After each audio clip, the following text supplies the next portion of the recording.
სიღნაღელი მეწარმე საახალწლო გამოფენაში წელს პირველად მონაწილეობს. დავით კოკოლიშვილმა საახალწლო სოფელში მისულ სტუმრებს მისივე დამზადებული ხის ხელნაკეთი ნივთები, კახური ღვინო და მატყლის ნაწარმი გააცნო. სიღნაღის მსგავსად საგარეჯოშიც მოწყობილია როგორც ნაწარმის გამოფენა გაყიდვა, ასევე საბავშვო გასართობი და შემეცნებითი სივრცეები.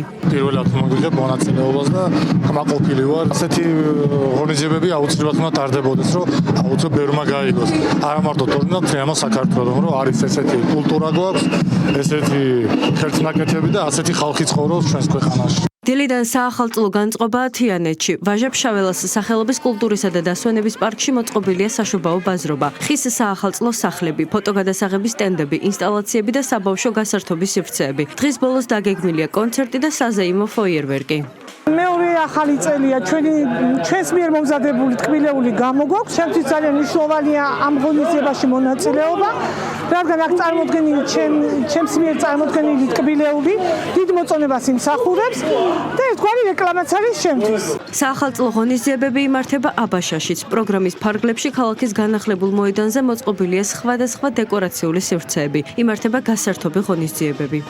ძალიან ბევრი ბავშვები არიან, მშობლებიან და ჭეკრებილები. 25 წელს ჩვენ ყველა ერთად უნდა ვეცადოთ 7 წინსვლის, განვითარების, მშენებლობის წელი ყოფილიყოს და დარწმუნებული ვარ, რომ ჩვენ ამას ერთად, ხალხთან ერთად, ამ ახალგაზრდებთან ერთად ყველაფერს შევძლებთ. ახალი წლის დღესასწაულისთვის ემზადებიან ონშიც. ცენტრალურ მოედანზე განთავსებულია საშობაო ბაზრობა. მიმდინარეობს ადგილობრივი ნაწარმის გამოფენა გაყიდვა. საღამოს გაიმართება გალა კონცერტი, სადაც ცნობილი ქართველი შემსრულებლები ყველასათვის საყვარელ სიმღერებს შეასრულებენ. საახალწლო განწყობა ონში. ძალიან ვერთობით, კარგი აქტივობები არის დაგეგმილი. ამისათვის დიდ მადლობას ვუხდით ორგანიზატორებს. უკვე მეოთხე წელია ტრადიციულად ტარდება ეს საახალწლო აქტივობა, სადაც ყველა თაობის ადამიანი ღებულობს მონაწილეობას, ყველა ასაკის.